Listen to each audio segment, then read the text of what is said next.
뭐가 정확히 영향을 미치는지 모른다는 얘기가 전 동일하다고 보거든요. 그러면 안 좋은 사람들도 있겠지만 잘 된 사람들도 많다는 얘기거든요.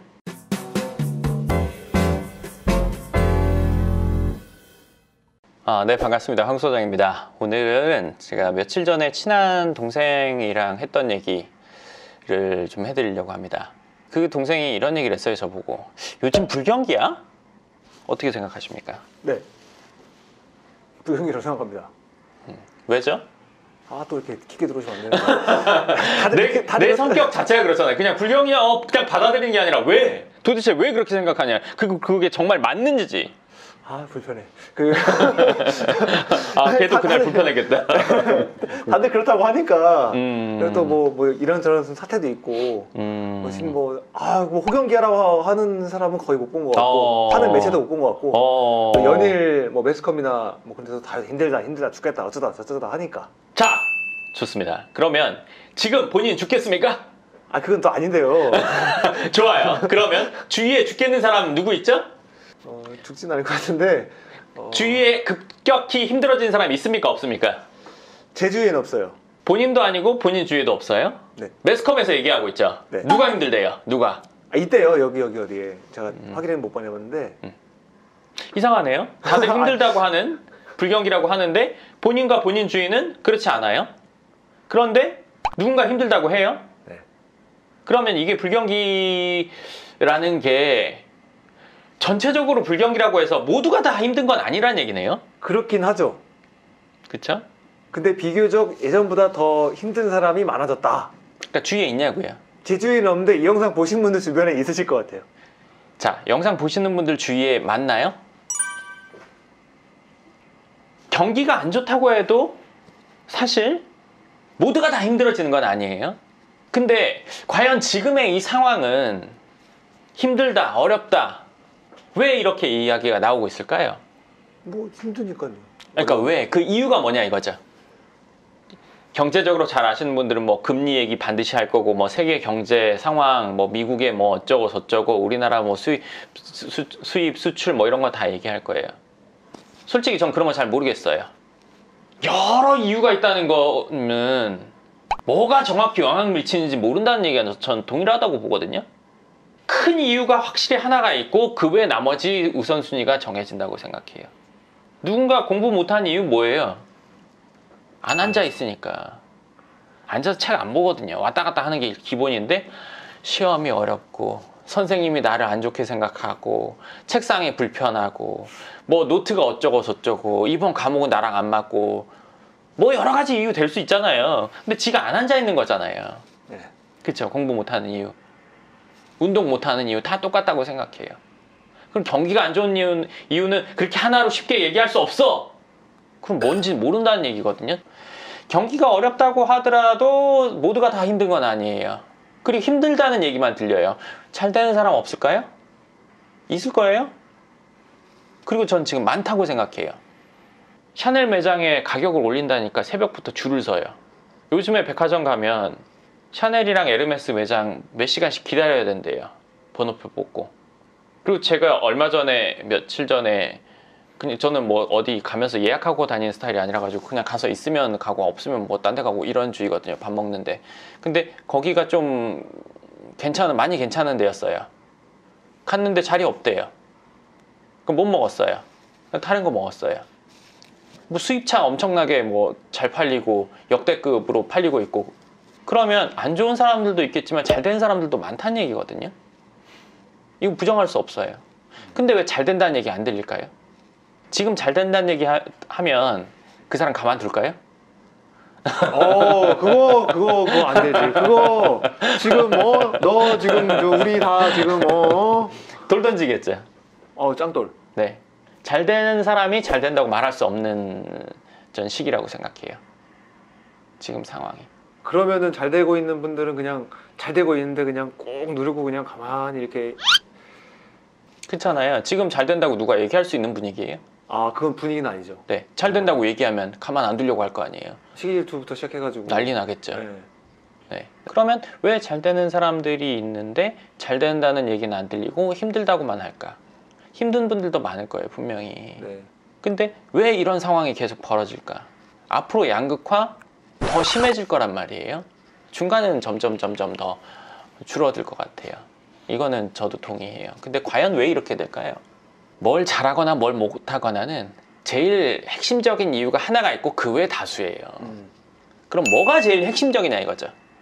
과연 뭐 때문에 이런 양극화가 일어날까? 온라인 인터넷이 되면서 경쟁의 그 거리가 훨씬 더 넓어졌죠. 넓어졌는데 그걸 훨씬 더 쉽게 만들었죠. 예전에는 우리 동네에서만 그냥 뭐 중간 정도만 있으면 어느 정도 유지됐어요. 근데 이제는 우리 동네에서가 아니라 옆 동네, 옆 동네까지 다 통틀어서 거기서 중간은 해야 돼요. 장사라고 친다면. 우리나라에서 만든 물건 세계로 나가죠. 네. 예전부터 세계로 나갔죠. 나가기가 훨씬 더 쉬워졌죠. 간편해졌죠. 네. 우리가 지방에서 뭐 시키기 이제는 훨씬 쉬워졌어요. 거리라는 게 이제 예를 들어서 영업의 어떤 아니면 장사의 어떤 이 거리, 반경 거리가 지금은 전국, 전 세계가 됐다고 생각해요. 적어도 우리나라에서 잘 되려면 우리나라 전국에서 순위에 들어야 된다고 봐요. 그렇지 않으면 도태. 어떤 식당 잘 된다면 전국에서 가서 먹잖아요. 굳이 거기를. 뭐 시킬 때도 맨 위에 거 시키잖아요. 우리 검색하고 제일 잘 된다는데 하다못해 밥 시켜 먹을 때도 제일 많은 사람이 시켜 먹고 별점 많은데 거기만 시키잖아요. 맞아요. 그 밑으로 정렬이죠. 네. 여기서 8, 90% 먹는 거죠. 그분들이 얘기 안 하고 있는 거구나. 네, 여기 대박 나는 거예요. 대박 나고 있죠. 현재 이미 모든 분야 다 똑같아요. 경쟁이라는 게 원래는 우리 동네에서 이 지역에서만 잘 됐으면 됐는데 이게 경쟁이 전국으로 다 퍼진 거예요. 전국 순위에 들어야 되는 거예요. 대신 그 사람들은 확실히 위로 올라가는 거죠. 아닌 사람은 중간에서 아래로 가는 거. 아, 그래서 양극화. 네. 경쟁의 거리가 이제는 뭐 무의미해졌다 할까? 굳이 거기 가서 먹거나 거기서 배달시키거나 거기서 주문하거나 그렇기 때문에 탑은 더 탑이 되고 중간에서 올라가는 사람은 확실히 올라가고 아닌 사람은 대부분 내려가는 거죠. 근데 왜 불경기라는 얘기가 많이 나오냐? 이 상황에서 알 수 있죠. 중간에 100명 있다면 올라간 사람 한두 사람 내려간 사람이 훨씬 더 많겠죠. 그러니까 여기서 불경기라고 하는 거예요. 그리고 부자가 되는 사람들이 저는 이전보다 더 큰 부자들이 나타나고 있다고 생각하거든요. 빅부자. 네. 뭐 현상을 봐도 그렇고요. 사이즈가. 그러면 왜 이렇게 되냐면 과거에 인터넷이 이제 처음 들어왔을 때는 10가게가 벌던 돈을 한 사람이 벌고 이 사람들이 이제 밑으로 내려가는 구조가 됐는데 모바일 이런 쪽 시대가 되면서 훨씬 더 편해지면서 예전에 10사람이 벌던 걸 한 사람이 벌었다면 이제는 100명, 1000명이 벌던 걸 한 사람이 버는 거예요. 훨씬 더 큰 부자가 나타나는 거죠. 경쟁에서 거리가 없어지다 보니까 확 1등만 되면 그 시장 전체에서 상당히 큰 영향력, 그 시장 전체를 장악하게 되는 상황이 오는 거죠. 지금 우리 시대에 그러니까 서비스가 새로 나오고 그 서비스면 그 전체 시장을 대표할 만한 이름인 것들이 많잖아요. 네. 그런 상황이 앞으로 더 많이 벌어질 것 같아요. 소위 말하는 업계 재편 뭐 이런 느낌이 들기도 하는데. 그렇죠. 예를 들어서 배달의 민족. 배달하면서 배민 빼고 얘기할 수 없죠. 아유. 네. 거기서 그냥 다 이제 거기서는 1등이 된 거죠. 다른 예전에 조그만 것들이 있었잖아요. 네. 지금 기억나는 거 있어요? 저는 이제 현장 다니다 보니까 강남에 TJ 뭐 그런 거 있긴 한데 그래도 민트 색깔이죠. 네. 그 외에도 뭐 새벽 배송해주는 회사, 그 외 업계에서 유명한 회사들도 그런 식으로 저는 바뀐다고 생각이 돼요. 그래서 이런 상황은 앞으로 더 가속화될 거예요. 그럼 우리는 어떻게 해야 되냐? 여기서 내려가는 분들도 있을 거고 올라가는 사람들도 있을 거예요. 그럼 어떻게든 올라가 보는 그런. 제가 얼마 전에 얘기 들었는데 마스크 제조하는 분이 뭐 6개월 만에 몇백억이라 했나 몇천억이라 했나 벌었대요. 다 수출로. 유럽이라고 했나? 유럽인가 거기는 마스크를 쓰는 문화가 별로 없대요. 그게 이제 뭐 실내 뭐 어쩌고저쩌고 이렇다고 해서 실내된다 상대에게. 그러다가 이제 코로나가 뭐 이렇게 되면서 여기서 수출을 엄청나게 한 거죠. 그러면서 순이익이 뭐 어마어마하다는 얘기를 하더라고요. 과거에는 이런 일이 있기 쉽지 않았을 거란 말이에요. 어떤 한 회사에서 뭐 그 시장 전체를. 근데 그 시장을 대표하는 그 회사가 되고 나서는 좀 더 수월한 여건들이 되겠죠. 물론 그렇게 되면 사람들이 그 회사를 이기기 위해서 아니면 경쟁사가 되기 위해서 막 하는 것들도 분명히 있을 거예요. 지금도 그런 얘기는 제가 많이 듣고 있는데 어찌됐건 이런 이유로 인해서 이제 이렇게 나뉘는 양극화가 더 많이 가속화될 거다.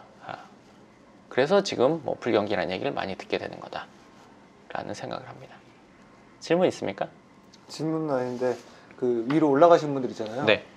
야, 그분들은 조용하게 쾌재를 부르고 계시겠다라는 생각이 드네요. 아무 말 안 하죠. 얘기한다고 해서 사람들이 더 알아주는 것도 아니고 그걸 꼭 얘기할 이유도 없고 열심히 본인도 해야 되는 거니까. 그러니까 제가 다른 영상에서 말했듯이 부를 과시하는 사람들이 과연 정말 부자일까? 그리고 최근에 뭘 보니까 중국에서 막 부를 과시하는, 그리고 중국에 큰 부자들이 많이 있는 이유가 상속세가 없대요, 중국은. 그러니까 아버지가 100억 있었으면 애도 100억. 아, 그래서 주면 거기는 금수저들 막 그런 네, 게 많구나. 완전 상속세가 없으니까. 근데 우리나라는 그런 게 있죠. 네. 그런 부분이 확실히 있죠. 네. 근데 지금 시기에 내가 부를 과시한다는 것 자체가 쉽지 않은 일이죠. 우리가 흔히 생각하는 대박나는 회사의 오너들이, 아니면 급성장한 회사들이, 물론 그 급성장이라는 게 세상에 나와서 봤을 때 급성장인지 그 전에 뿌리를 박는 시간이 분명히 있었을 거란 말이에요. 노력하는 시간들. 근데 이런 회사의 대표나 가족들이 부를 과시하는, 대중을 상대로 과시하는 일은 없죠. 사실은 거의 없죠. 네, 오늘 영상 여기까지 하고요. 궁금하신 분 댓글 쓰시면 제가 짧은 건 댓글, 긴 건 영상으로 답변 드리겠습니다. 감사합니다.